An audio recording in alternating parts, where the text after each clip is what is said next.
Fala pessoal, tudo bem? Estamos aqui no 4º episódio do podcast Fazer Diferente Faz Diferença. Estou aqui com a Jaque e com a nossa convidada super especial, Stephanie Fleury, que topou ser a nossa 4ª entrevistada.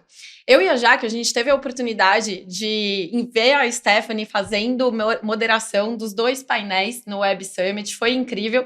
E a gente tem uma missão difícil, né, Jaque, aqui agora, que é nós moderando a Stephanie para fazer um bate-papo sobre a sua trajetória, sobre os seus desafios, sobre as oportunidades e também sobre as vulnerabilidades.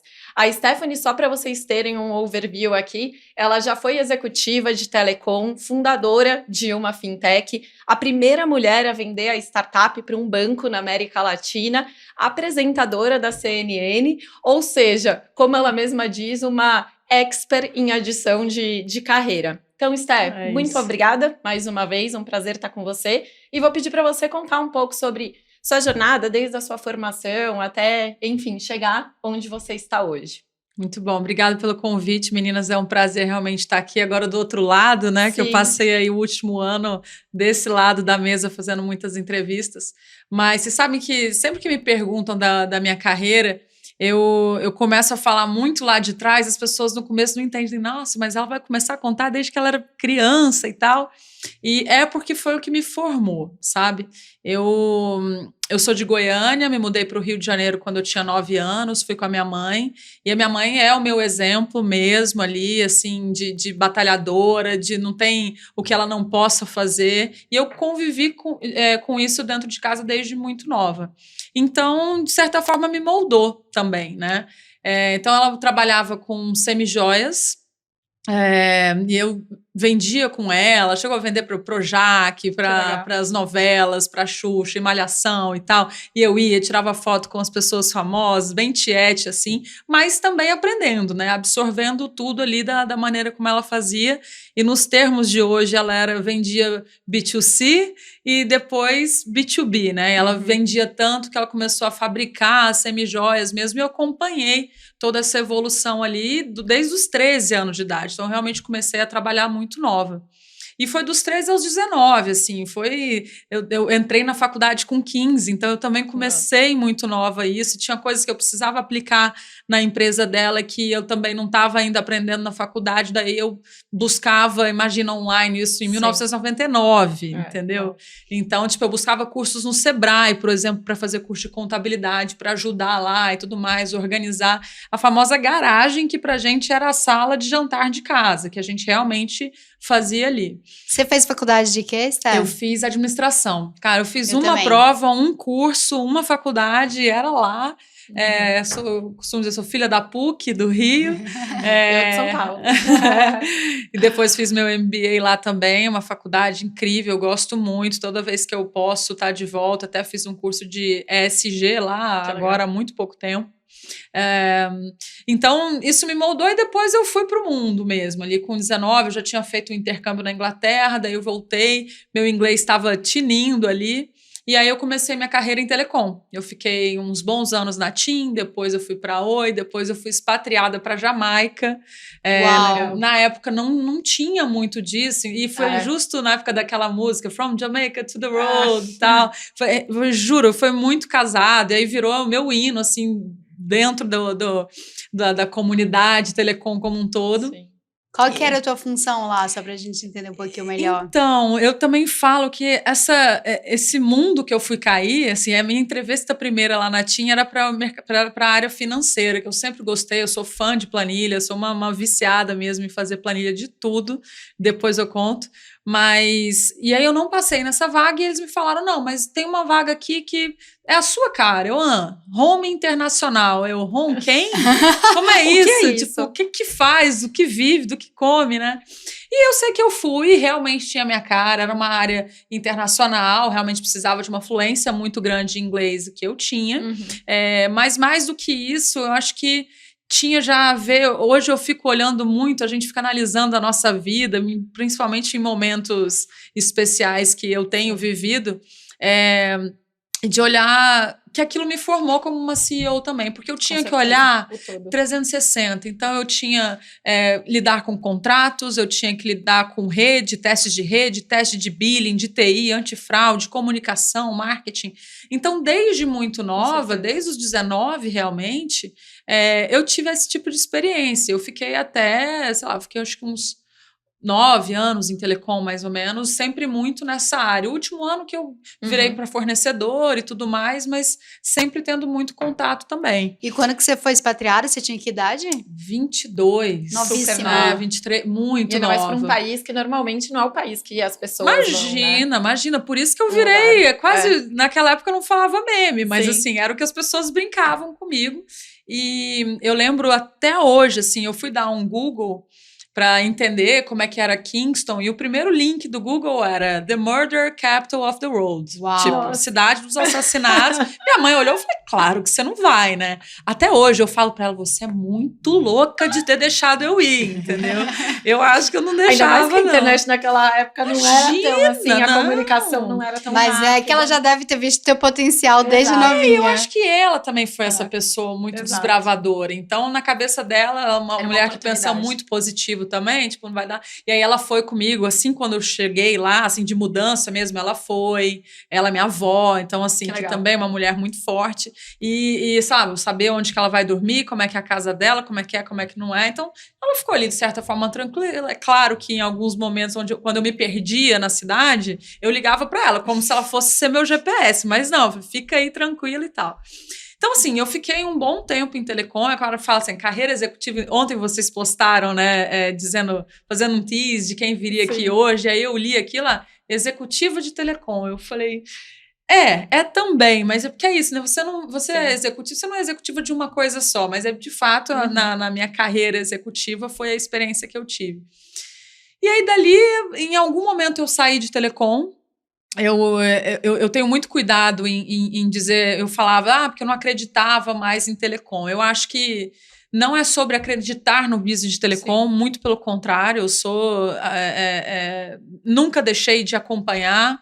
Até o ano passado eu fui convidada para apresentar um prêmio na Espanha para esse público, realmente, justo pelas coisas que eu fiz que poderiam ter relacionadas a telecom. Mas eu acho que a maneira como o mercado estava se desenvolvendo, tanto que fundei uma fintech, eu poderia ter fundado uma operadora de telefonia digital, que hoje existe, aliás, já existe há muitos anos, eu conhecia muito bem desse negócio, que para quem é do mercado de telecom aqui, as chamadas MVNOs, né, que é Mobile Virtual Operators, e eu teria todo o know-how para lançar uma coisa como essa, né, mas eu brinco que ignorância é uma bênção, pelo fato de eu não saber quão difícil era montar um banco, eu fui lá e montei o banco. Mas do ponto de vista de telecom, eu acho que naquela época não se falava ali, eu estou falando de que eu saí do mercado, acho que 2010, 11, isso foi uns 11 anos atrás, o iPhone ali sendo lançado, então você tinha muita inovação, mas não se falava disso, o aparelho falava inovação e não os serviços. Certo. E hoje eu fico olhando em retrospecto, imaginando que as telecoms deveriam ter sido as maiores fintechs do Brasil e do mundo como um todo, né? Hoje em dia, o que mais se luta, o que mais se gasta dinheiro é fazer aquisição, é a aquisição do cliente. Você chegar, garantir que ele vai fazer o download do seu aplicativo e virar cliente. Porque a gente não vive sem isso aqui. E as telecoms já têm, né? Sim. É o famoso, bastava incluir uma API de serviços financeiros e cartão de crédito e passar a oferecer. É claro que dizendo isso hoje... Parece fácil.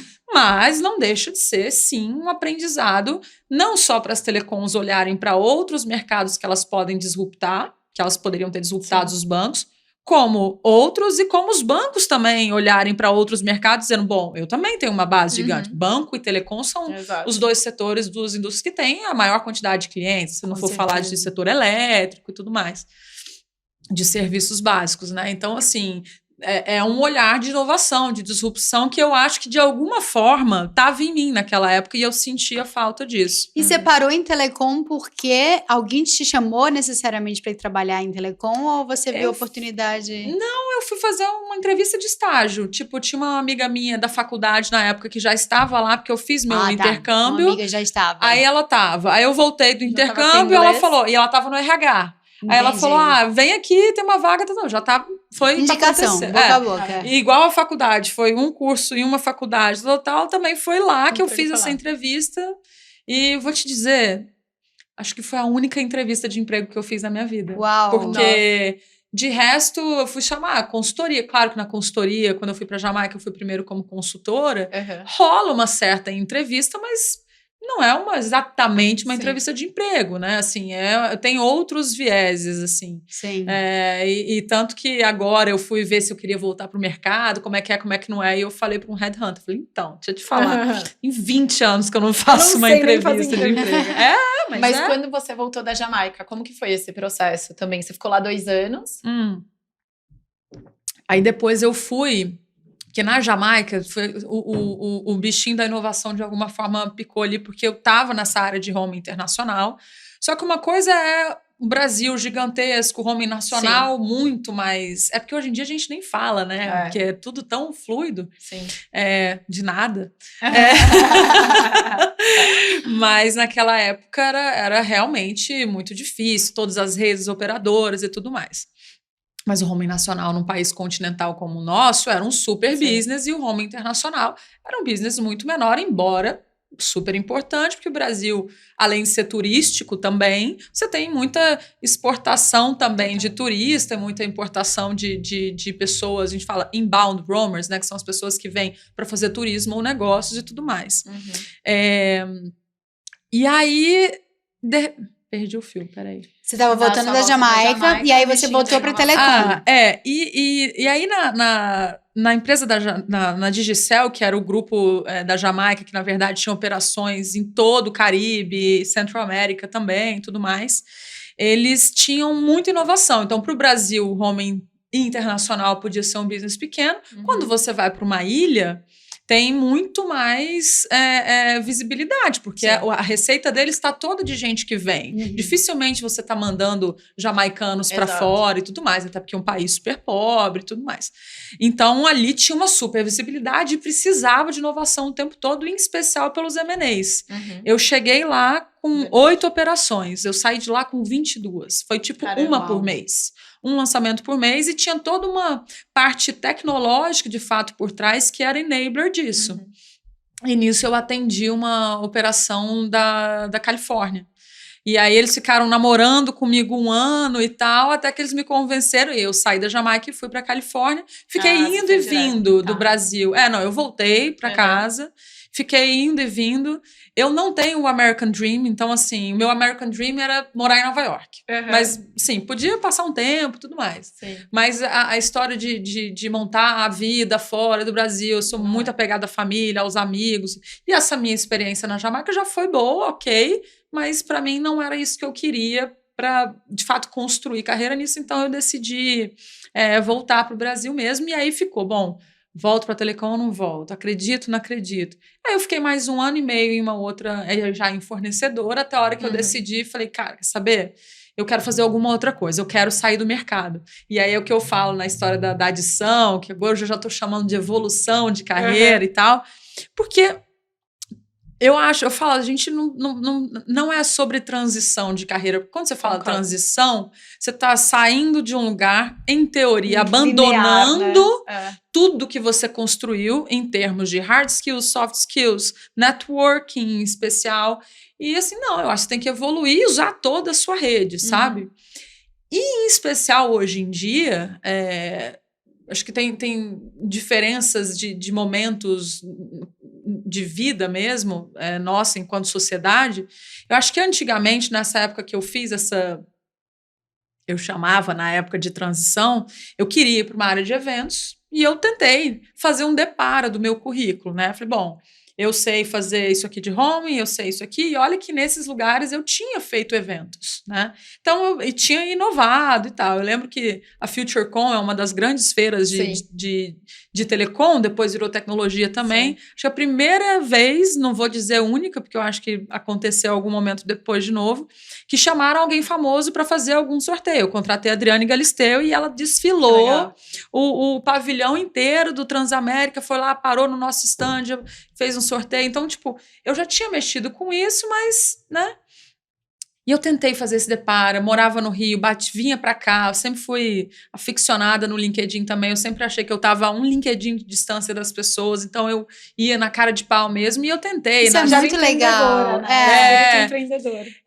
Mas nesse ponto, só uma dúvida, nesse ponto que você entendeu que telecom não era mais o que você queria, é porque você fez um diagnóstico do mercado e você entendeu que aquilo ali não tinha tanto potencial, é porque você entendeu que você já tinha absorvido tudo que poderia absorver e que não tinha mais tanto aprendizado ali pra ti? O que foi esse bichinho que te picou? O momento da sua vida. Eu acho que um pouco de momento, eu acho que assim, quando você tá...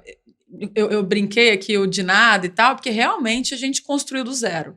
Eu tenho muito esse orgulho, assim, de ter participado desse momento, a gente chama de overlay, de TDMA para GSM, o chip. De transformação total. Totalmente, né? Uma transformação da indústria mesmo, assim. Então, você tinha que assinar os acordos. Então, as minhas metas eram X acordos, depois Y, depois Z. Tipo, você era 50, depois 300, depois 500. Então, 10 anos depois, você não tem nem mais país, nem mais operadora para cobrir. Você já cobriu todos os micro lugares, entendeu? Você sentiu que seu desafio já tinha sido concretizado ali. Ali, naquele momento, sim. Do ponto de vista do mercado como um todo, eu não me via vendendo chip e recarga, embora eu sou uma ótima vendedora. Super admiradora também, mas uma super admiradora. Tenho uma grande amiga que liderou essa área na TIM. Eu sei o quão difícil mas eu não me imaginava fazendo isso nessa indústria. Então, mas não foi também assim. Imagina, eu tinha, nesse momento, acho que eu tinha uns 25 anos, mais ou menos. Eu não estava fazendo um puta diagnóstico da indústria como um todo. Eu estava olhando para mim, olhando para falar, home eu não quero mais. Telecom não vejo fazendo isso. O que eu gosto de fazer? Pô, adoro evento, vamos tentar? Aí tentei. Não consegui emprego em lugar nenhum. Falei, vou montar a minha. Que é muito aquela história de oportunidade. Às vezes você que tem que criar mesmo, né? Eu estava respondendo uma pesquisa essa semana de por que eu larguei, né, sendo uma mulher solteira, sem filhos, por que eu saí do mercado de trabalho e fui empreender.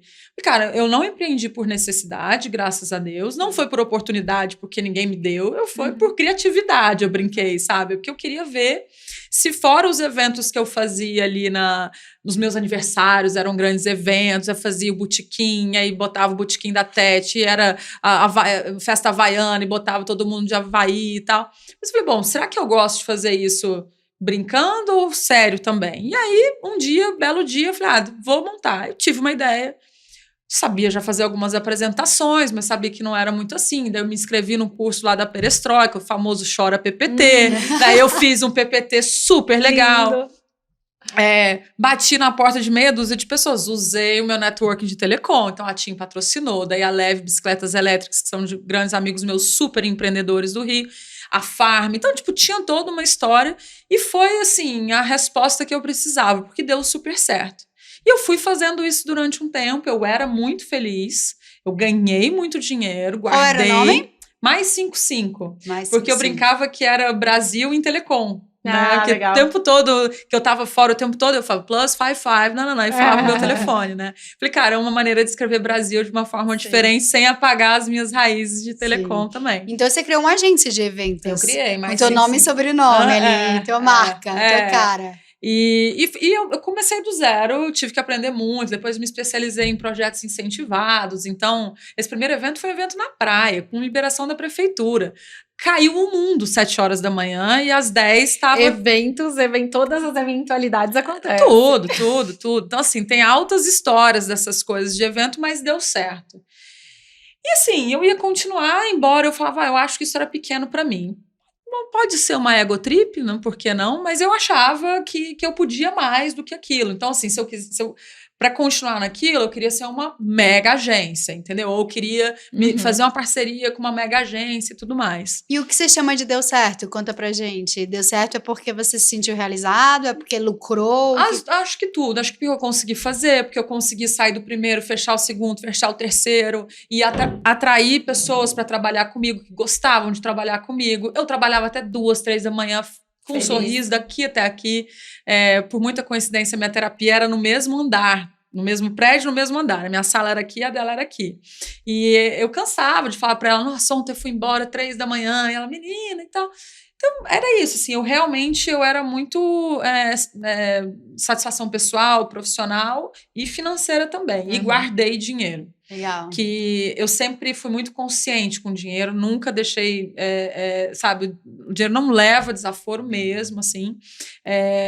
E eu fui guardando, e aí um belo dia, teve uma agência de turismo nessa meia história aí, mas eu não vou me prolongar muito, porque senão a gente não avança, mas não deixa de ser, né, um momento vulnerável ali, que acho que vocês comentaram.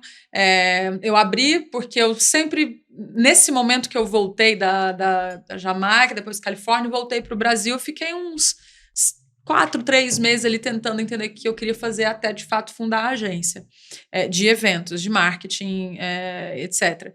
Mas eu dei uma curtida na vida também, que eu não tinha feito até então. Comecei tudo muito cedo. E aí virou, aspas, não é piada, mas virou, lá vem, meu apelido é Tete. E lá vem a Tete, a entourage dela. Lá vem a Tete Tour. Aí pegou, meu apelido virou Tete Tour, entendeu? Então tinha as festas no Rio, aí eu conheci todos os promoters que hoje estão bombando aí, o Léo, o BJ, uma galera. Então tudo que era festa que eles faziam, porque eles também estavam começando, eu conhecia gente de Goiânia, de São Paulo, do Rio, meio que do Brasil inteiro. E aí eu mandava as listas. E eu não era assim tímida, não. Eu mandava 15 mesmo, deixei eles barrarem, né? E aí começou, então todos os lugares que eu ia, a galera sabia que eram lugares legais e que eram budget conscious, que eu não gastava dinheiro à toa. Então desde shows de Madonna, de Coldplay, daí organizava. Então, existia uma coisa relacionada a isso que eu falei, mas eu não vou pivotar tudo e fazer uma super agência. Então, para mim, era uma agência de viagens, de turismo para friends and family. Legal. E que para mim era meu marketing pessoal. Eu queria conhecer gente e tudo mais. E o que você fez com a agência que você inaugurou sendo eventos, focada em eventos? Você só remodelou ela? Não, ela continuou e aí eu contratei uma pessoa que tocava a parte da agência, tudo no mesmo escritório, entendeu? No começo nem abri outro CNPJ e tudo mais. Eu sei que foi ótimo até que eu levei um cano de 70 mil reais. Nossa. E deu tudo errado. Mas nada por acaso, gente. Através dessa agência, isso já foi em 2015. Então, eu comecei a de eventos em 2011. O meu primeiro evento foi em 2012. Então, eu vendi no último trimestre de 2011. Eu conceituei, vendi e operei em março de 2012. Rápido, hein?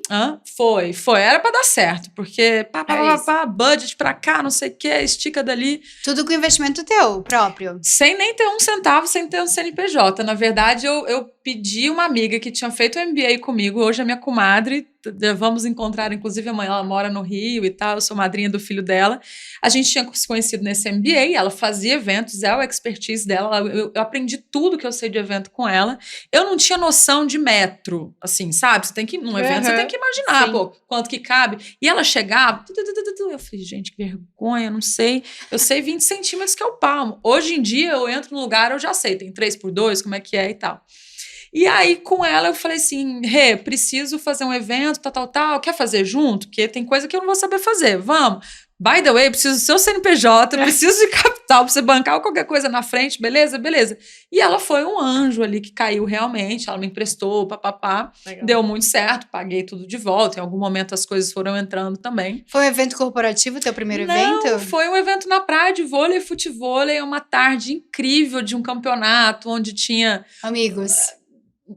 pessoal da praia como um todo, amigos, fornecedores com seus convidados e tudo mais. Foi um piloto, um teste. Foi um MVP super bem sucedido com um saldo positivo ainda. E me dando a força de falar, cara, você é boa nisso, vai que dá. Resposta, né? Exato.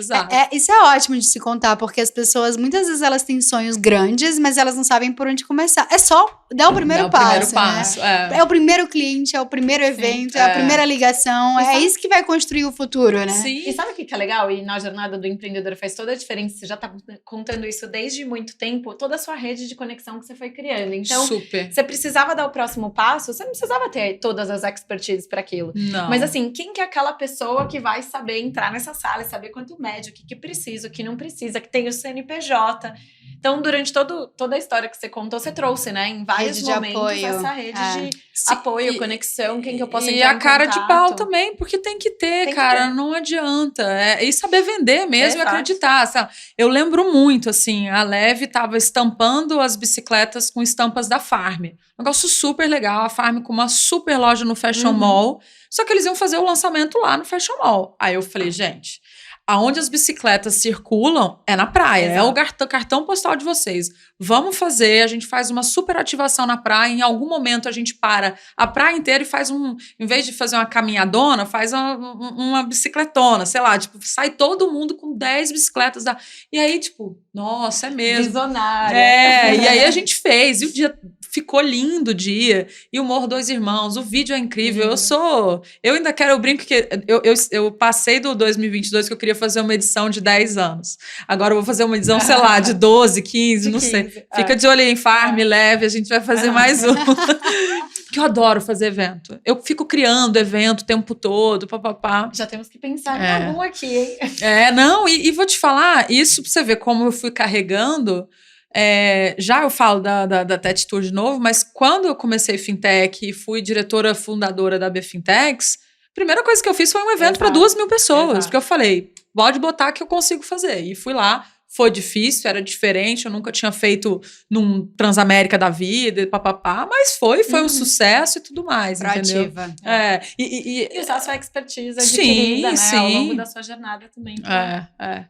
Bom, em resumo, numa dessas de Tech Tour antes de falir, que durou super pouco, mas eu brinquei em São Paulo até hoje, se olhar nas minhas redes sociais e tal, tem uma galera que vai falar comigo, boa Tech Tour, o Ru arrasou. Eu falei, gente, que vergonha, esse negócio já acabou há anos. Vergonha nada, eu acho ótimo. Mas numa dessas eu fui para um Halloween em Nova York, que eu sempre quis ir, conhecer, e eu não fui levando, porque não era excursão, bandeirinha, assim. Eu sabia de pessoas que estavam indo, eu falei, vou. E fui sozinha, não tinha ninguém, não tinha companhia e tudo mais. As pessoas que eu conhecia que iam não eram próximas, brothers, tanto que eu fiquei, tipo, num hotel sozinha, eu fazia o meu rolê sozinha, até um dia... e eu sou muito expansiva, eu sempre gostei muito de conhecer gente e tudo mais. Eu tinha conhecido uma pessoa saindo de um desfile em São Paulo Fashion Week, que ela estava indo para a mesma rua que eu, sei lá, mesmo bairro. Eu falei, vou no Uber. Vai para Nova York, vou me encontrar lá, vou. E aí, numa dessas, ela falou, vem pra cá, que eu tô indo na casa de uma amiga que mora aqui, trabalha na NYU, estuda na NYU, e daqui a gente vai para uma festa no Brooklyn. Eu falei, beleza. Aí lá fui eu, de Mulher-Aranha, toda trabalhada na fantasia. Fui pra lá, a menina nem tinha chegado ainda e tal. São duas Jus, né? A Ju que me chamou e a Ju que estudava lá. Lá pelas tantas entramos no Uber e fomos pra tal da festa surpresa no Brooklyn. Era tão secret spot, né? Não era festa surpresa. O local era surpresa que você fica sabendo com muito pouco tempo de antecedência. Elas não pegaram as informações direito e não acharam o lugar da festa. A gente chegou no lugar do ano anterior, que foi o endereço que a gente achou no Google. E a gente chegou lá, tinha um monte de Uber Black também, rodando. Ninguém achando a festa. A gente gastou $60 para ir, $60 para voltar. A Juliana, que morava lá, que pediu o Uber, falou, galera, não vou bancar sozinha, assim, dá teus pulos aí. Ela falou, just Venmo me. Aí eu, me paga no Venmo. Eu falei, sim, o que é? Não tem Venmo no Brasil? Eu falei, não. É um aplicativo que você paga e cobra amigos só pelo número do celular. E eu achei aquilo genial, assim, eu falei, mano, sério. Porque senão sempre fica nessa. Vamos dividir, depois você me paga, ninguém paga. E eu era a organizadora dos rolês. O que eu tomei de cano não tá escrito, entendeu? Então eu falei, se eu pegar isso aqui só para resolver o meu problema, já tá lindo. E aí nasceu o Din-Din. Então eu brinco que a Tech Tour foi essa... Posso botar esses 70 mil aí no investimento também, porque foi a maneira que eu cheguei lá. Eu costumo dizer que toda porta que fecha, abre uma janela que de repente vai abrir uma outra coisa, tal, a gente não pode arrepender. Você arrepende? Não arrependo de jeito nenhum, foi incrível pra mim, sabe? E foi que tá aberto. Bagagem pra muitas coisas, sim. E tem que estar aberto para as portas e para as janelas que estão por vir, né? Esse é o principal. As pessoas me perguntam, mas como assim? Eu falei, cara, é isso, eu tava antenada. E eu vou contar outra história aqui depois também.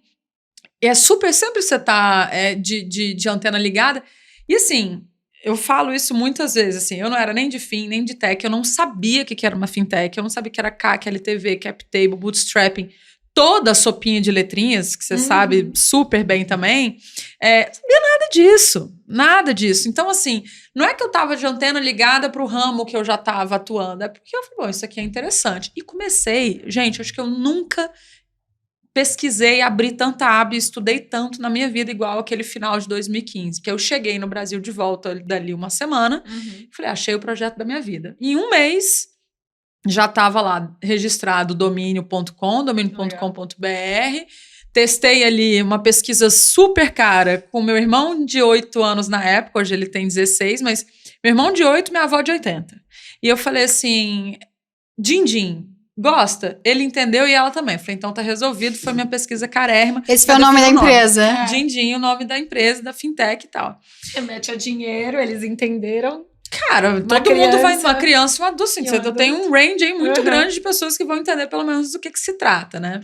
Então você fundou sozinha, você teve co-founder? Então, a Juliana, que eu conheci no Uber, veio a ser minha sócia. E aí a gente, durante um tempo ali, ela morando nos Estados Unidos ainda, eu aqui, ela printava as telas do Venmo, me mandava. A gente contratou um desenvolvedor que estudava, né, no IU também. O cara fez, assim, 75% do projeto, nos últimos 25% para entregar, ele sumiu. Ele não voltou nem para buscar o pagamento dele. E a gente teve que começar tudo de novo. E eu colocando dinheiro, ela também, tal. Então, bootstrapping, que eu fui entender depois de muito tempo que era isso que eu estava fazendo. E nisso, a Bruna, que era uma amiga que eu tinha conhecido na balada, nessa história de curtir a vida, de não sei o quê, dar uma respirada e tal, a gente se conheceu. E foi amor à primeira vista. Não é a minha mulher, é outra Bruna. Mas a gente, cara, assim, ela é minha irmã de outra vida, a gente se dá super, hiper bem. E no comecinho eu convidei, ela falou, cara, não vou entrar full time agora não, mas vou te apoiando e tudo mais. Então foi uma fintech 100% female founders, assim, nós 3. A Ju, em algum momento, saiu, uns 8 meses depois, porque ela casou, literalmente mudou para a Austrália, então não dava e tal. Continua super minha amiga até hoje e tal. Tudo que eu vou pensar em coisa de startup, etc., a gente troca muito. E nisso veio a história do Renato, que é uma grande história também. Quando a gente lançou, dia 29 de novembro, eu me mudei para São Paulo, vim lançar aqui, fizemos uma festa, um evento, uma festa, claro. DJ. Qual foi o ano? 16, 29 de novembro de 16. Foi que você fundou a din-din. Que a gente fez essa festa de lançamento. A gente tinha colocado o app no ar umas 2 semanas antes ali para testar e tal. E aí veio um comentário na Google Play Store de um cara falando assim, a ideia é boa, mas o app para ser bom tem que melhorar muito. Falei, cara, como assim, né? Tipo, por que alguém para escrever um negócio desse logo no começo, acabou de ir ao ar. Eu toda vez que eu conto essa história, eu falo que eu brinco que eu não tenho filho ainda, mas eu imagino que é a mesma sensação de você estar com a criança e falar, nossa, que cara de joelho, tipo, muito insensível, entendeu? Sim. E a ideia no final era exatamente o que você tinha visto em Nova York, né? Fiz exatamente a mesma coisa. Era um aplicativo para as pessoas poderem rachar a conta através de um telefone. Rede social de pagamentos. Hoje, com o Pix, fica até meio assim, nossa, mas é muito fácil pagar outra pessoa. Mas há 7 anos atrás, não era. E era uma rede social de pagamentos tal qual a dos Estados Unidos. E as pessoas transacionavam dentro do teu aplicativo. Você não precisava sair para uma outra interface. Não, cadastrava o cartão de crédito ali e tudo mais, e pagava e cobrava por ali. A função de cobrar era muito legal, criava-se grupos, comentava, curtia o pagamento de um ou outro e tudo mais. Assim, era muito legal, mas não era o que o brasileiro precisava. Tá, mas só uma dúvida. Algumas das 3 founders eram de TI, de tecnologia? Não. Vocês só tiveram a visão, que já é tudo nessa vida, né? A dor. E a execução. Muito legal. Então, e aí o time, quando, assim, esse investimento que foi sendo feito no começo, foi numa software house, porque eu não conhecia ninguém. Não mesmo, assim. E aí a Ju conhecia esse cara lá dos Estados Unidos que sumiu. Cara, e eu literalmente dei um Google. E aí achei uma software house em Alphaville, peguei o avião, vim pra cá, fechei negócio com os caras. Em novembro lancei. Aí esse comentário que veio na Google Play, o Mané, veja, ele botou lá ainda o nome completo dele. Então eu consegui achar ele na internet, achei no LinkedIn. E chamei, falei, Ju, vamos chamar esse cara para fazer uma entrevista aqui. Longa história curta. Era um desenvolvedor que tinha tido praticamente a mesma ideia, por isso que ele falou que a ideia era boa, entendeu? E a gente chamou ele para uma entrevista, ele virou funcionário, depois CTO, a Ju saiu, ele virou sócio e fez o exit junto, e é meu grande amigo até hoje, assim, é meu guru de TI, porque o cara montou um banco sozinho. E é fundamental, né? Porque uma das dicas que a gente sempre dá para empresa que é base tecnológica é você pode até começar em uma software house, mas a tecnologia tem que ser sua propriedade. Tem que ter propriedade da tecnologia, porque você tem que mudar constantemente de madrugada. Não dá pra você depender de uma software house. Eu até ia te fazer essa pergunta que você já respondeu. Hoje eu tenho duas, assim, uma visão do ponto de vista de contrato, como eu já era muito carimbada ali de empreender, inclusive o cano ali da Tetitura e tal, foi por contratos, então eu aprendi muito sobre contrato, desde o começo, contrato era o lance. Então, nessa história da software house, eu cuidei muito, a propriedade intelectual é minha, não sei o quê, se vinha algum desenvolvedor freela, eu falava, a propriedade intelectual é da empresa, isso eu já entendi. Então, isso sempre. Sim. Mas hoje em dia, não que tecnologia seja commodity, não é isso, só que você já tem, ela evoluiu tanto. Sim. Que é muito mais sobre a experiência, sobre o que você está botando de diferente. Exato. É claro que, a não ser que você esteja inventando a roda, que tem muita gente inventando aí, né? As AIs da vida e tudo mais. Mas já tem muito as a service. Então, para montar hoje uma Dindim, tem um banking as a service. É muito mais fácil. Quanto tempo e dinheiro e energia a gente gastou construindo e pensando e tal. Já está bem decodificado hoje para você montar. Você tem que ter um nicho, uma marca boa e tal, e vai, porque o resto está sendo cuidado, entendeu? Sim. Então, eu acho que do ponto de vista de evolução de mercado, mas eu concordo contigo que você sempre vai ter que ter quem vai apertar ali o parafuso na hora que der ruim. E na hora que você precisa, né? Assim, não é que, vou ligar para a software house para ver, etc. Não, é o cara que está ali no seu time, vivendo todo dia a dia com vocês, constantemente olhando para e leal ali, e comprado com a história e tudo mais e tal. Vamos falar um pouquinho do exit, que acho que muita gente que está nos ouvindo nem sabe o que é exit. Então explica o que aconteceu com a Dindim nessa trajetória. E só um ponto de atenção, acho que é importante também ressaltar, todo o exit foi em 2022. Ou seja, teve uma pandemia no meio... Não, foi 2020. Foi 2020. Foi no auge da pandemia. Do final. Foi no auge da pandemia. Conta também, né? Como que foi esse processo para vocês? Se vocês estavam precisando de dinheiro, se vocês não estavam... Acho que contar um pouco dessa jornada e os principais desafios até a conclusão efetiva do... Boa. A gente tinha feito, então, um equity... Eu botei dinheiro primeiro... depois a gente fez um crowdfunding, que na época foi o maior, o mais rápido e o único feito por uma mulher no Brasil até então, em 2018. Eu conto essa história com muito orgulho também, porque... não é trivial. Não é, e não é mesmo. Assim, você contar uma história para um monte de gente, no meu caso foram 46 pessoas que acreditaram num vídeo de 3 minutos e levantar 600 mil reais assim, em 13 dias, de bombeiro a ex-ministro, porque eu peguei CPF de todo mundo, entendi, assim, cara, não é, assim... Você foi para uma plataforma de crowdfunding? Fui. Legal. Fui. E aí a gente fez isso, a gente atingiu o ponto de equilíbrio, as unit economics ótimas e tal, que é o que está todo mundo correndo atrás hoje, e eu naquela época, porque a minha escola era do tradicional. Sim. Era de, você vende o almoço para pagar o jantar, então, assim, a conta tem que fechar, não é essa coisa maluca. Só que eu falava isso em 2017, em 2018, tal, mas 2017 foi quando a gente realmente foi captar e tal.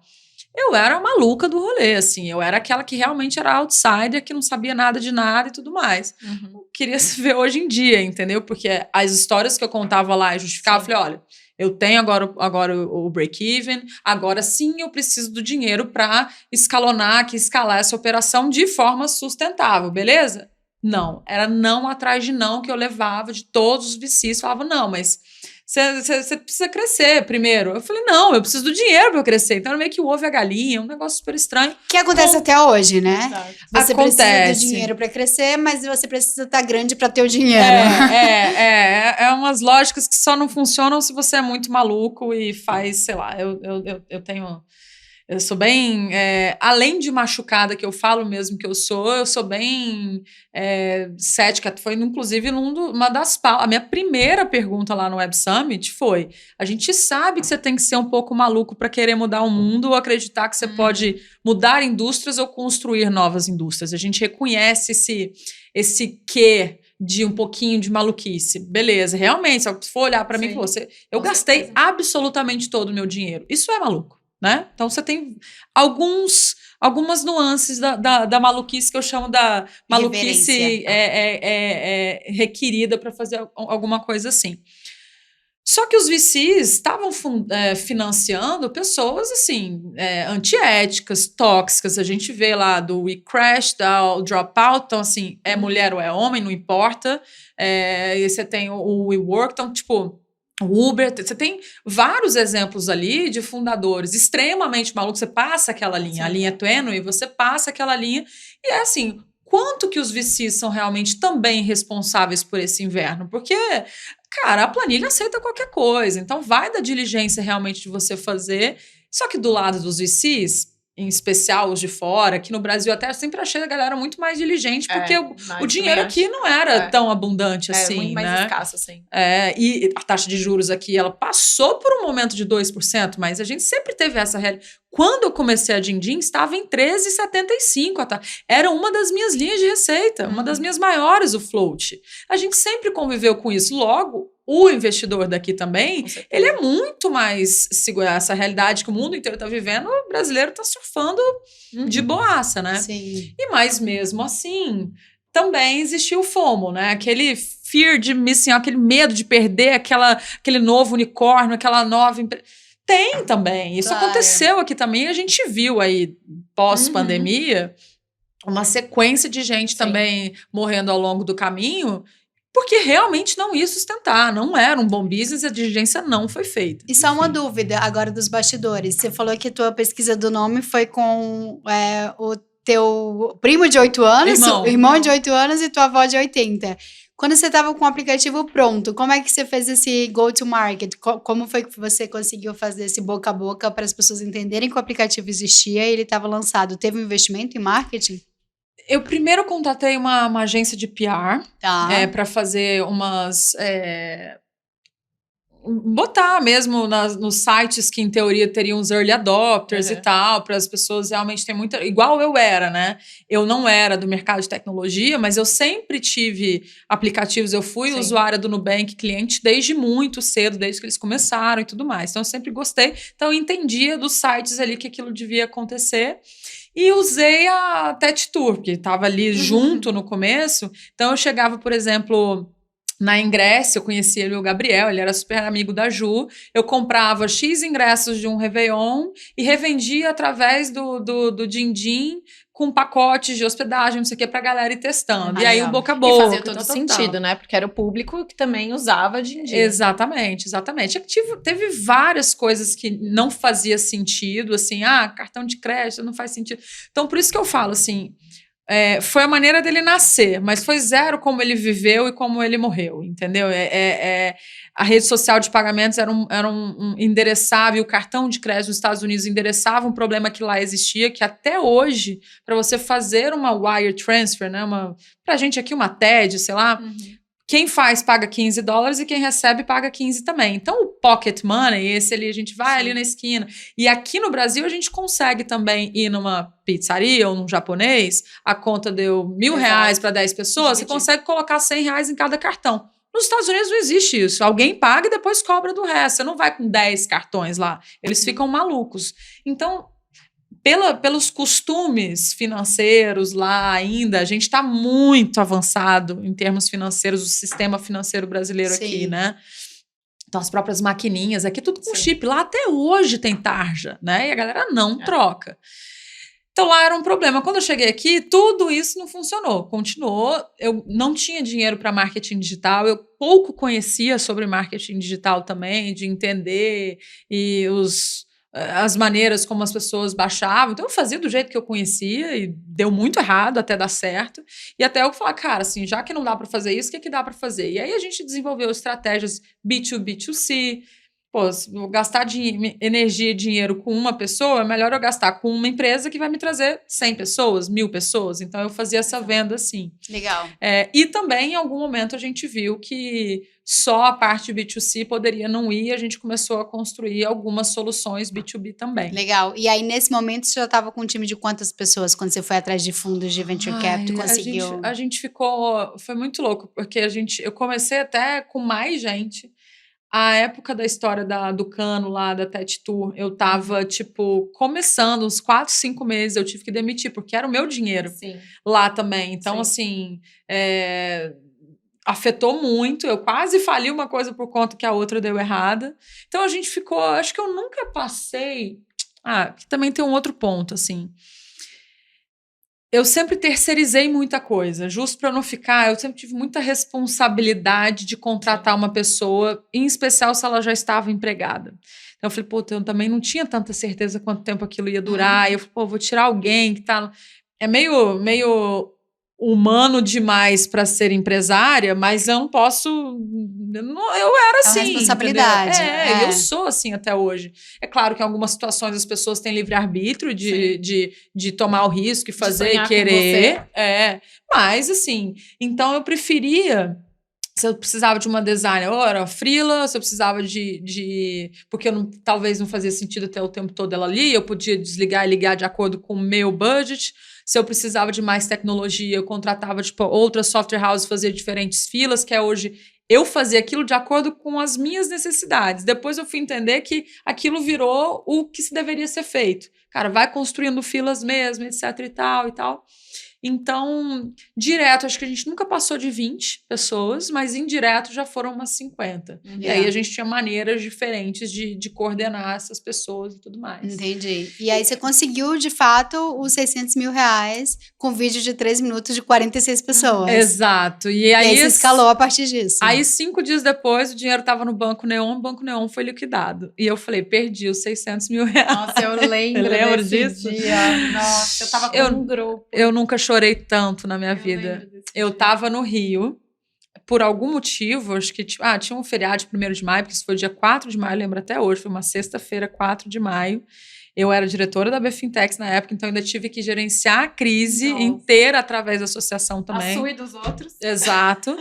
De alguma forma eu tinha um certo acesso maior para entender o que estava acontecendo com o meu dinheiro, mas nada ajudou, porque ninguém conseguia responder e tudo mais. E eu lembro e eu tinha ido correr na lagoa, depois tinha dado um mergulho, não levei o celular e voltei para casa. No que eu voltei para casa, 8 e pouco da manhã, meu celular era ligação, era WhatsApp, era não sei o que, era todo mundo desesperado. Falei, e agora? Os investidores também, e os funcionários, todo mundo. E aí eu deitei no colo da minha mãe, comecei a chorar copiosamente. Falei, eu não acredito que meu sonho vai acabar aqui, não agora. Eu acabei de conseguir o mais difícil e tudo mais. Arrepiei. Também. Foda. Cara, vou te falar, esse dia eu falei, se eu conseguir recuperar esse dinheiro é porque vai dar certo, porque depois dessa, qual a chance, cara? Nenhum banco foi liquidado direito, qual a chance? E aí até entender que focinho de porco tomada, aquela história toda, o dinheiro, por eu não ter aplicado o dinheiro... Conseguiu recuperar. Ele não estava, então, no banco que foi liquidado, que era o ex-potencial / Neon, tem a Fintech Neon, Banco Neon. Eu não, por coisa de 5 dias eu não apliquei o dinheiro, entendeu? Assim, a minha falta de ganância nessa hora foi ótima, porque eu falei, não, 5 dias está abrindo a outra conta de investimento, a gente espera, porque se eu tivesse, eu só teria pego 250 mil pelo fundo garantidor. Sim. Então deu tudo certo, a gente demorou um tempo para botar a mão nisso, a gente foi, conseguiu, papapá, e a gente estava abrindo uma rodada de investimento fora, porque, de novo, como eu disse... santo de casa que não fazia milagre para mim, impressionante. A gente ganhava vários prêmios fora do Brasil. A Bruna, minha sócia, depois se mudou para os Estados Unidos para fazer um MBA, e aí lá tinha as competições, e a gente ganhou 3 competições lá, tudo ela apresentando, o que é muito legal também, assim, parecia, eu ia fazer alguns pitches, a galera achava, one woman show. Cara, não era. O Renato era foda no que ele fazia. A Bruna super conseguia me substituir no speech, tanto que os que ela fazia a gente ganhava. Eu não ganhava, não. Eu ganhei um aqui, mas não ganhei dinheiro. Aliás, nem foi 4º lugar, sei lá. Ela ganhava primeiro em todos. Eu achava aquilo o máximo. Eu falei, pô, tem alguém que faz isso melhor que eu e eu não preciso estar em todos, entendeu? E teve uma vez muito especial. Eu tava na África do Sul e foi literalmente enquanto eu dormia, ela ganhou o prêmio e ela mandou a foto, o cheque, não sei o quê. Foi muito legal. Mas isso que é legal, né? São founders completamente complementares também, cada um muito bom no que... Essa foi a minha única sorte na jornada inteira. Porque, assim, são muitos pontos negativos, são muitas histórias difíceis, assim. E eu falo sorte porque eu sei que é o motivo principal que as pessoas morrem. E não é que, de novo, eu não tinha opções. Cada pessoa, você viu, um foi dentro de um Uber, outro foi na balada e o outro foi através do Google Play.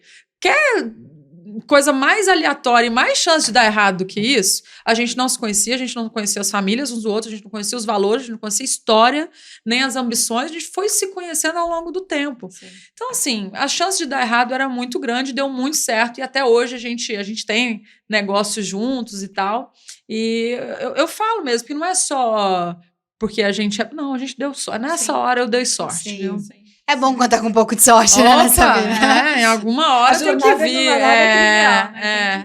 Mas, ao mesmo tempo, embora sorte dos 3 se acharem, dos 4 e tal, a Ju acompanhou durante muito tempo também, ainda aqui de fora, eu acho que resiliência dos 3 também, certeza. Assim, sabe? Então, assim, já teve momentos que todos já quiseram sair, e eu consegui fazer eles ficarem, eu brinco nas minhas palestras, eu falo, cara, keep the founding team together. É o maior desafio do fundador principal, né? Mas ainda, assim, é você receber o tempo todo mensagem no LinkedIn te oferecendo emprego. E aí, como é que tá a Dindim? E tipo, eu na merda. Tá ótimo. Quando eu falo eu na merda, porque assim, fisicamente, mentalmente, financeiramente, eu botando todo o meu dinheiro, claro que eu queria aceitar um emprego que me paga, porra. Não, mas aquele era o meu sonho. Imagina, o Renato, CTO, até hoje é uma das vagas mais disputadas. Ele podia estar ganhando literalmente 10 vezes mais do que ele ganhava e ele não ia. Mas isso que é muito importante, né? Todos os founders terem muito claro o propósito que você está cumprindo e no caso de vocês também, entender muito bem qual que é a capacidade de cada um, como que vocês se complementam para conseguir chegar aqui. Sim. E não cair nessas pegadinhas do dia a dia, pegadinhas que faziam sentido, sim, mas que o propósito tinha que ser maior. E assim, eu zero julgo as pessoas que saem, abandonam um bar, abandonar uma coisa, sair, justificar outra e tal, inclusive por conta de dinheiro. Por isso que toda vez que eu falo sobre empreender, em especial no mundo digital, às vezes você não tem nenhum ativo para vender depois se deu errado, né? Porque um ativo tecnológico, que é de fato é o seu ativo, a base de cliente é marca é outro, mas de fato, né? É a tecnologia por trás. É muito difícil vender, né? Para a pessoa integrar depois, entender as trocentas mil linhas de código e tudo mais. Mas porque um restaurante você consegue vender um monte de coisa, aí o ponto, passa o ponto, e aí a cadeira, e a mesa, etc. Você tem coisas palpáveis para vender. Sim. Então eu realmente sempre falo, cara, assim, você precisa ter uma reserva de emergência. Você precisa saber quanto que você custa e as pessoas não sabem quanto elas custam. As pessoas não têm planilhas, elas não sabem quanto você gasta por mês. Elas sabem que o dinheiro dá. Às vezes não dá porque acontece alguma coisa, ou às vezes não dá porque você pintou uma viagem, mas assim, em geral, e o brasileiro também não fala ano. O americano fala, eu ganho $200 mil ano, minha proposta é... Aqui a gente fala, não, aí tem um 13º, é 13,3, como é que não é? Não faz conta, não sabe quanto gasta, não sabe quanto custa, logo não reserva dinheiro para ficar. E para você empreender, assim, é claro, acho que second time founders é diferente, vou dar um check nessa lista já. Mas, em geral, mesmo assim, você tem que ficar pelo menos... Eu fiquei 5 anos sem ganhar dinheiro, mas 2 anos, com certeza, sem entrar na minha conta, entendeu? Você precisa ter uma situação favorável para você precisa economizar. E assim, abaixar o nível, a qualidade de vida, sim. Então, quantas vezes ou eu não saía, eu sumia, as minhas amigas falavam, cara, o que tá acontecendo com ela e tal? Tanto que quando deu tudo certo, eu chamei, eu paguei. Eu falei, não, é para compensar todas as vezes. Ou eu ia comer em casa, bebia em casa, ou bebia 2 drinks e jantava em casa. Porque eu falei, cara, não vou deixar de ir. Em algumas situações eu deixava, e outras eu falei, não. E o Cheetos e um vinhozinho era meu melhor amigo, que era o que eu jantava. Agora arte, hein? Pronto, tá vendo? Agora você ia tomar latinha. Se eu conhecesse, agora... levar latinha. Super. Oi, Sé, conta pra gente, pra quem tá acompanhando a tua história a partir de agora, né? Que viu toda essa jornada. De lá pra cá, você vendeu pra Bradesco, né? A Dindim. Virou apresentadora da CNN. Conta como foi esse... Então, você reviravolta. Como foi esse momento da aquisição? Então, essa história dos sócios, então 2019 ali a gente tinha ganhado alguns prêmios e tal, a gente estava inclusive indo para um negócio da Visa em Miami, representando o Brasil ganhando um prêmio, e nesse meio tempo o Bradesco fez um approach para fazer investimento. A gente estava com uma rodada aberta, eu queria captar lá, porque qualquer X dólares lá é 5 vezes reais aqui e tal. E pegando esse recorte dos sócios, quando veio primeiro investimento e na sequência falam, não, a gente quer comprar tudo, a gente sempre foi muito alinhado, né? Além de ser complementares, a gente sempre caminhou, claro, as diferenças, opiniões, decisões e tal, mas, inclusive nos finais de ano, isso foi no final de ano, foi novembro, dezembro, a gente usava o final de ano para... Todo mundo, né, faz isso, né? Balanço, planejamento, entender e tudo mais. E a gente já tinha entendido, nós três, que a gente não queria estar em dezembro de 2020 no mesmo lugar que a gente estava em dezembro de 2019. Seja ele pessoalmente falando, profissionalmente falando, empreendedoramente falando. Falei, cara, assim, viemos até aqui, beleza, foi ótimo. Então, vamos nos dar pelo menos mais 6 meses e aí a gente vê, senão a gente... fecha junto, e a gente sai junto. Não foi um consenso de primeira assim, não sei o que. Falei, cara, assim, vamos abandonar junto o barco, mas assim, junto, beleza? Beleza. Então, vamos nos dar 6 meses? Vamos. Então, aí veio o Bradesco. E a gente falou, cara, assim, não vamos precisar abandonar. Claro, demorou, eu vou falar sobre isso, mas foi a maneira que a gente viu, bom, a gente vai conseguir cumprir o propósito, que é a história da rede social, ela caiu por terra rapidamente, em 6 meses. Sem eu nem entender o que era o test and learn, entendeu? Eu fui ao tempo que eu fui confiando muito no meu instinto e nas discussões que a gente tinha enquanto sócios, nas interações com os clientes e tudo mais, e aí virou uma conta digital, cartão pré-pago, mesada. A gente foi a primeira fintech a falar sobre mesada no Brasil, então o nosso cartão, ele começou como cartão mesada. Foi muito legal. Então, tipo, mudou totalmente o produto e o speech, e o público e tudo mais. E aí vem outra história na bancarização, quantos milhões de brasileiros sem acesso a serviços financeiros e tudo mais. Quando vem um Bradesco por trás, comparado com o nosso fôlego financeiro, ainda que se a gente estivesse captando, acho que na época a gente ia captar uns 6 milhões de reais, comparado é quase dinheiro infinito, né? Bom, um banco desse tamanho por trás vai ajudar a gente a chegar no nosso propósito realmente muito mais rápido. Então, o conjunto das decisões foram essas, em termos da companhia mesmo e do momento dos founders ali. Falei, bom, tá bom para todo mundo, beleza, vamos assim, vamos. E aí veio, não existia pandemia assim ainda, então a gente está falando ali de novembro, dezembro, janeiro, fevereiro, na hora que a gente assinou o MOU, tipo, comecinho de março, 3 dias depois do lockdown. E aí a negociação foi inteira durante a pandemia, assim, pensa de todos os perrengues, desde tipo, não dá para falar com o escritório agora porque a galera tá com desktop, não tá com laptop. Tipo, todos os grandes bancos passaram por isso, várias auditorias. Assinaturas, contratos, tudo. Né? E sim, negociações. E é claro que um momento como esse, a corda mais fraca sempre estoura. Eu conseguia argumentar, porque, pagamentos digitais vai aumentar. Então, assim, não foi de todo ruim. E é uma das maiores experiências da minha vida, porque imagina que passar por M&A, qualquer tamanho que seja, já é uma experiência incrível, complexa.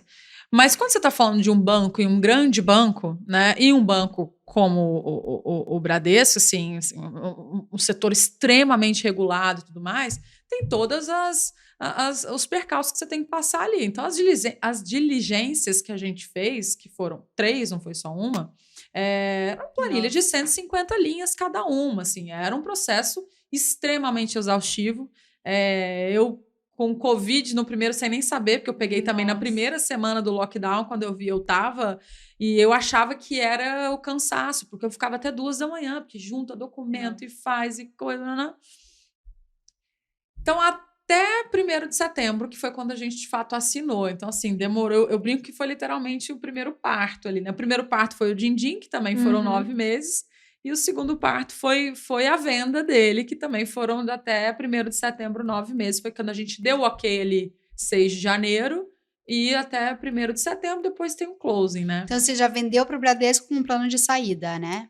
Não, assim, existia toda uma negociação. Então, assim, eu ficaria... Tem coisas que ainda é confidencial, mas, tipo, tem cláusulas ali que eu poderia ficar, que eu poderia sair, de acordo com isso, de acordo com aquilo, mas era para ficar. Então, assim, eu fui e fiquei 1 ano. E eu lembro, você falou de assinatura e tal, eu acho que todo mundo que em especial estando em São Paulo, mexendo com o mercado digital e fazendo uma grande venda, assim, veio na minha cabeça, eu sou fã de seriado, sabe, Suits, que você tá naquelas salas assinando aqueles contratos e tal. Estourando champanhe. E cara, pensa no extremo oposto disso. Eu tava, sabe aquela cena do Mark Zuckerberg no F5, vendo se vai chegar o e-mail da ex-namorada e tal? Sim. Eu tava meia-noite, deitada na cama, na Bahia, minha mulher dormindo do meu lado e eu assim, vendo se o contrato chegava, e eu assinei na tela do meu telefone, assim, e DocuSign tá aí pra isso. Eu na Bahia, o Renato em Mogi, Bruna em Chicago, e os 3 assinando, e eu chorava copiosamente, sozinha, no escuro, tipo, 00:08, que eu lembro que foi a hora que chegou o contrato. Sensacional. E depois, obviamente, no closing teve toda essa história. E aí uma grande amiga minha, a Ju da Tim, tá lá, ela me deu uma caneta toda especial, eu levei a caneta, assinei. Tipo, foi realmente um momento teve pra um ficar. Evento? Tem que ter tido um evento. Cara, não teve. Não tava teve. lockdown, né? Verdade. A gente tava bem remoto, por 2020 mesmo. Verdade. Assim. E aí fiquei 1 ano na operação, vários aprendizados, acho que vale um outro podcast, que agora a gente já estourou nosso tempo. Né? Mas e aí, o boom da venda, porque eu não ia fazer, obviamente, o Bradesco ia anunciar e tal, e eu liguei para Roberta, uma grande amiga minha que trabalha com comunicação e tal, e a gente sabe da representatividade e tudo mais, ainda mais eu sendo uma mulher lésbica e tal, ela falou, cara, se você não for fazer isso por você, faça pelas outras mulheres que precisam ver uma história como a sua. E assim, não sei se todo mundo sabe, mas entre signing e closing, o dinheiro não entra. E eu já tinha, assim, para aguentar uma operação durante 12 meses, que foi o caso de negociação, assinatura e tudo mais, eu tive que tomar algumas decisões de contratos que nos bancavam, eu tive que não assinar esses contratos. Então, assim, eu tive que tirar meu salário, depois tirou o salário da Bruna, o Renato teve que apertar os cintos, as pessoas, óbvio, fornecedor, funcionário, aluguel, tal, tudo pago em dia, mas a gente teve que economizar para a gente ir chegando mais longe até o tempo da assinatura e do closing. Então, eu não tinha esse dinheiro para gastar. E aí, eu negociei, né, que, aliás, eu amo fazer isso, acho que é uma das minhas maiores skills. Eu falei, olha, devo, não nego, pago quando eu receber e tomara que eu receba, mas tá tudo certo. E aí eu contratei uma agência de PR, elas foram incríveis, deu um super boom, assim, buzz mesmo. Fui parar em vários tipos de mídias, assim. E a Renata, que era CEO da CNN, antes de ser, ela era CEO da TV Tem, que era a filiada da Globo no interior de São Paulo, né? Ela tinha participado de um painel de diversidade com a Bruna, minha mulher. 2 anos antes daquilo. Começaram a se seguir, 2 anos depois eu vendi empresa, Bruna postou um monte, toda orgulhosa e tal. Renata viu aquilo e guardou. Foi para a CNN, lançou o Label Soft, e falou, vamos fazer um trabalho, um programa sobre empreendedorismo, inovação, não sei o que, já sei quem que eu vou chamar. Aí um belo dia, 2 dias antes de eu me casar no civil, chega uma mensagem, CNN quer falar com você. Daí veio o convite e tudo mais. Para você ser apresentadora da CNN. Para ser apresentadora. E eu nunca, na vida, imaginei. Então imagina na TV, gente. Apresentadora da CNN. Entendeu? E assim, veio, eu falei, caralho, assim, no máximo, durante a venda, ou até mesmo AB Fintechs ou durante a venda, eu fiz muito isso aqui. Eu dei muita entrevista. Eu nunca tinha conduzido uma entrevista. Sim. Eu nunca tinha ligado uma câmera na minha frente. E eu falei, gente, vocês estão loucos? Não, a gente já viu você falando. Eu falei, sim, mas eu tava do outro lado. Não. E eles super apostaram, foi incrível, uma mega jornada legal. Eu vou te falar, uma das coisas mais bacanas que eu fiz na minha vida, desde o processo como um todo mesmo e tal, e conhecer as pessoas e uma nova profissão. Eu aprendi on the go fazendo como é ser uma apresentadora de TV. E roteirista, porque em algum momento você tem que roteirizar, e produtora, porque você tem que entender de algumas coisas também, tudo mais. Bater claquete, eu já sei. Então foi e, aliás, recomendo para vocês assistirem 2 temporadas na CNN, chama Upload. Projeto Upload. São muitos aprendizados, né? 20 episódios, mais de 80 entrevistas. Foi muita coisa e foi muito legal. A gente estamos vendo aí. Vamos ver se vem uma terceira temporada. Próximos passos? Você se pressiona? Como que é a sua visão? E também que dica que você dá, né? Para quem está empreendendo, acabou de sair de um processo também de exit. Normalmente, muita gente coloca uma pressão de que você vai ser agora second time founder. E não necessariamente, né? Você trouxe muito aqui, não é uma trajetória linear necessariamente, né? Tem muitas possibilidades. Queria que você falasse um pouco. Então, foi muito curioso, porque no meio de uma entrevista eu tive um insight. E assim, eu não estava procurando. Aquela de novo, assim, sabe quando você ouve e fala, aí acho que aí tem. E era sobre mudanças climáticas, crédito de carbono. Crédito de carbono, eu estudei sobre isso há 15 anos atrás, através de pessoas da minha família que tinham um negócio de saneamento e tudo mais. E aquilo veio, ficou aqui, assim. E eu fiquei estudando. Isso foi, fevereiro, março do ano passado, de 2022. E eu fiquei estudando aquilo, amadurecendo a ideia. Pô, será que eu quero? Não, mas, pô... Aí eu me casei, fiz festa que tava, né, tinha sido adiada, aí casei, daí lua de mel, aí gravação da 2ª temporada. Eu fui me dando também esse tempo, que mal bem, é muito tempo trabalhando. Mas Stephanie, você viaja muito. É verdade. Só que quando você tem muita pressão, meu telefone nunca desligou. Eu já recebi ameaça de morte sendo fundadora da Dindim, eu sei onde você mora, e é verdade. As pessoas falavam o meu endereço. Então, assim, a pressão psicológica que tem, mesmo você viajando, se o app cai, se não sei o quê, se o saldo isso, se o cartão não passa, você é a responsável no final do dia, entendeu? Então, isso você pode estar lindo em Nova York ou na Itália, bebendo um bom vinho, um bom Brunello, que a pressão vai estar ali, você nunca vai estar 100% relaxado. Então, eu tirei o ano passado um pouco para isso, por mais que as gravações tenham sido intensas e tudo mais, era uma coisa menos pressão psicológica, mas aí eu fiquei estudando o mercado, e acho que estou aí nos finalmente de fundar uma nova startup sobre crédito de carbono e tudo mais. Genial. E eu acho que muito assim, eu fiquei renegando um pouco assim, sabe? Eu fico, puta, eu vou ou não vou? Faço ou não faço? E aí, eu acho que eu me dei conta de que eu tenho a faca e o queijo na mão demais para não fazer isso, sabe? Ser second time founder tem todos os pontos positivos e eu tô apaixonada pelo problema, eu conheço o ecossistema, conheço as pessoas, é quase que eu também... Só dar o check nessa realidade não deveria ser motivo suficiente. Tipo assim, eu vou ver então se esse pessoal agora vai me dar dinheiro. Isso não me levaria muito longe, entendeu? Mas então eu esperei passar esse hype do tipo, eu sou mulher, eu sou second time founder, agora todo mundo me conhece, agora arrumar um cheque de algum $1 milhão vai estar tudo certo. Eu deixei passar isso e passou, e eu continuei apaixonada no problema. Eu falei, então agora faz sentido realmente mergulhar. E aí eu acho que achei um co-founder também. Que legal. Dependendo do dia que isso for ao ar, ele vai olhar assim, acha? Você não assistiu?